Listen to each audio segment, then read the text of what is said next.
Wednesday Night Rugby on Off the Ball. With Vodafone, main sponsor of the Irish rugby team. We all belong to the team of us. Now then, Wednesday Night Rugby coming at you slightly earlier than usual. Gerry Thornley of the Irish Times on the line. Hey, Gerry. Hey, how you doing, Joe? You well? Very well. I wanted to talk to you just about where the URC is as it makes its way now, most of the way at this stage through its inaugural season, this version of this competition, and we've seen quite a few of them. So, for instance, quite a few journalists writing about the viewing figures, and these were based on the Nielsen numbers. So it seems records are being broken on that front for sure. URC is drawing over 1 million viewers each weekend. The current total of 13.3 million viewers, up to around 12, already beats all of last year's version of this competition. So on that front, very positive. Terrestrial TV now involved, and South African eyeballs, I presume, as well, explain all that. In broader terms, how do you think this version of the competition, the URC, is bedding in? I think it's bedding in well for one major reason, Joe, and that's it's on terrestrial television. So it's very accessible now in a way that it hasn't always been in the past. So that's one thing. It's on RTE, a lot more. It's on TG Car. It's on terrestrial TV across all the participating countries, except in South Africa, I think, Supersport. But yeah, viewing figures seem to be quite healthy. I wouldn't say attendances are as healthy. There's still been a huge impact in COVID, not least in South Africa, reducing attendances there. But yes, I think it's catching on, Joe. I think that a lot of people were too quick to judge the South African franchise in the early months of the season when they were forced to come on long extended tours due to the pandemic in the Northern Hemisphere and without their Springboks players, and they suffered accordingly. And the European sides were ready for them. But we've seen a different animal since the European teams have had to head back over there. The Springboks are back playing for these franchises as well, so they're stronger. They're starting to get a few crowds. They're getting, conditions in their favour in terms of heat and altitude a lot of the time. So we're seeing a much more genuine picture of what the URC is going to be like in years to come, Joe. And it's quite evident already that they're going to be a very strong factor in this competition. If they will probably only get better, and this is going to make it harder and harder for teams in the Northern Hemisphere, and particularly the Welsh regions and some of the Welsh regions in Connacht and the Italian side for getting into the top 8 playoffs and for qualifying for the Champions Cup. There are flaws in the tournament. It's not entirely merit-based. When you think about it, Connacht have to play 12 sides. Unlike the 12 other sides in the table, they have to play Leinster, Munster and Ulster, who are near the top, both home and away. None of the others have to do this. The Scottish sides get to play Zebra and Benetton twice, which no other sides do apart from them. So it's very imbalanced. It's not a proper league. There are definitely flaws in it, and it's with us for 2 seasons. Thereafter, probably never again, because the RFU voted against this format, and it would need one unanimous approval for it to be in place again for a 3rd season. That ain't going to happen. So it's got flaws, but I think it's catching fire. If I'm going on a bit, Joe, apologies. The one thing that struck me talking to Martin and I, and when he was presented to the media the other day, it could do with a midweek kind of magazine program and maybe more of a highlights package. I think the coverage has been quite parochial, and I include myself and the Irish Times in this, and all of us in this, in that we tend to watch the tournament purely through the prism of the 4 provinces and not perhaps as much of, we haven't really come to terms with all 16 teams, and it's hard to keep abreast of all 6 teams, but I think that element needs to improve. First of all, that's a brilliant answer. It's just me and you here, so if you don't go on a bit, then I'm in severe trouble. By the way. Well, I'm good at that, Joe. That parochial point's a very interesting one. I think that extends to rugby generally amongst the majority of quote-unquote rugby viewers. So, for instance, like a Champions League evening, if PSG are playing Real Madrid, everybody in this country is sitting down to watch it. Yep. Whereas I think those same viewers in rugby who will be very inclined to watch Leinster against Leicester in the quarter-final or Munster against Toulouse, I'd say the vast majority of them will just check the Racing Sale result on Sunday evening as opposed to sit down and watch it. There is that parochial aspect to the majority, I think, of rugby watchers. And I'd say even more so in the new expanded URC than even in the Heineken Champions Cup. I would say there would be quite an interest in Racing, particularly with Mikey Prender's being there, and certainly in the past when Simon Zebo was there. And, I would say the other thing... That's a very parochial reason. Yeah, exactly. But I do think because, the Irish provinces have come across Racing quite a bit over the years as well. whereas we haven't come across the South African franchise nearly as much. And let's be honest, the Pro 12 stroke Pro 14 had become a little bit boring in the sense that it wasn't the most exciting tournament in the world. And we didn't pay that. I mean, whatever about watching a French derby in the Heineken Champions Cup latter stages, what chance are Irish viewers watching a Welsh derby or a Scottish derby or an Italian derby, or for that matter now a South African derby in the URC? And I do think, even though it's only on pay-per-view, that, you know, BT Sport and before them Sky did present the whole tournament as a package very well in its highlights package and so forth. And I just think some of the coverage, and I include myself and this, like up until a couple of weeks ago, Joe, I wasn't even putting in the other fixtures. Whenever I was asked to do the weekend fixture list, I just put in the 4 Irish provinces that were playing in the URC. So I've actually, you know, in the last 2 weeks, I've started to, really start putting in all the other fixtures as well. At least this is now getting quite relevant in terms of the makeup of the final top 8. I doubt there was a single complaint, was there? No, there wasn't. Yeah. Although there have been complaints about the table not always being accurate. So there you go. On the South African point then, so more Springboks you suspect are returning to South African club rugby. There is increasingly now the lure of the Heineken Champions Cup. So do you anticipate with the URC over the next couple of years, and I don't know if the format changes might impact on that, but regardless, so do you think this competition is going to become very South African dominated, with the exceptions maybe of the Irish provinces? Is this like going to become an Irish South African tournament in the extreme?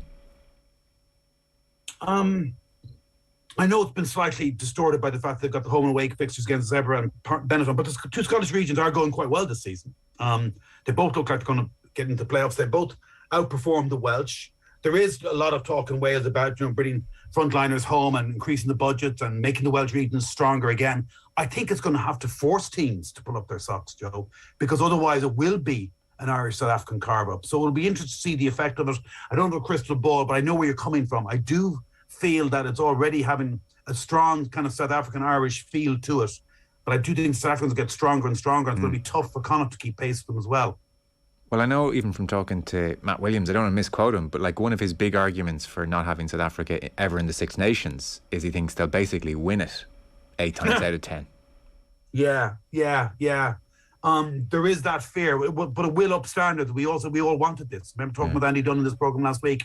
You know, we forget, like, the Pro 12 and Pro 14 wasn't rocking our boats, was it? And no. We did, and you know, it was almost too easy for Leinster to win it 4 years in a row. More often than not, without the bulk of their first frontline team for the vast majority of their games, and that doesn't say an awful lot for the tournament, does it? So, you know, we can't have it every way. We want them to up standards, but if they're going to up standards, that means they have to be very good, which that means they're going to take some of the European places and the qualifying places and maybe get home ties, the knockout stages, which would be a very awkward tie for, say, a team from Europe to have to contemplate a quarter-final or a semi-final in South Africa, a one-off game, travelling there, travelling back, and, you know, maintaining, particularly if you're competing on both fronts. It's going to be tough. So I think that, by and large, Joe, I think they're going to be good for the tournament. There's a part of me that I know exactly where Matt Williams is coming from, in that, are we still going to call it the European Cup in any way, shape or form? It's just going to be the Heineken Champions Cup with the South African sides in it, as well as the European sides. I certainly agree with Matt Williams that I would never want South Africa in the Six Nations. You and I have had this conversation before. They just don't belong in the Six Nations, in my humble view. And I think we shouldn't be sacrificing Italy. And it was great to see Italy score that fantastic last-minute winning try against Wales. Wasn't how much we all enjoyed that. And, you know, we want to keep this investment in Italian rugby because it's going to be good for the European game. But yeah, South Africa, I think they're going to become a major player in the URC. They are going to start to become. It's going to be tougher even for Leinster to start winning in future years, because they will only get better, Joe, I'd imagine. The table at the moment, with the exception of Leinster at the top, is very tight. Leinster on 61 points. You then have Stormers 52. They play each other this weekend in Cape Town. And then you have Munster in third on 51. Sharks also on 51. Ulster also on 51. So even just with regard to who might have home quarterfinals, so much is going to change over the next couple of weeks, which I guess is all you can ask of a format, that it's close.